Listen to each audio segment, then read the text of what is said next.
تعالى اقول لكم على نوع شامبو جبته من الصيدليه، اكتشفته بالصدفه، وبجد الشامبو فعلا حاجه تحفه. هو شامبو الوكيتا، شكله عامل كده. دي عبوه 200 ملي. من خصائصه بقى ان هو فيه كافيين. الكافيين بيحفز نمو الشعرايه وبيدفق الدوره الدمويه، فبيقوي البصيله، فبالتالي الشعر ما بيسقطش. وكمان في المنتول اللي هو بيحسسك بانتعاش وبيحسس باسترخاء.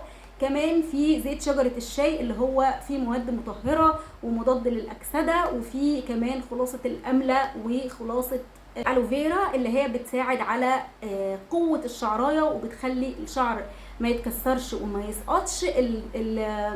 الشامبو قوامه خفيف وريحته حلوة جدا، بيدي نعومة وطراوة للشعر بشكل حلو جدا.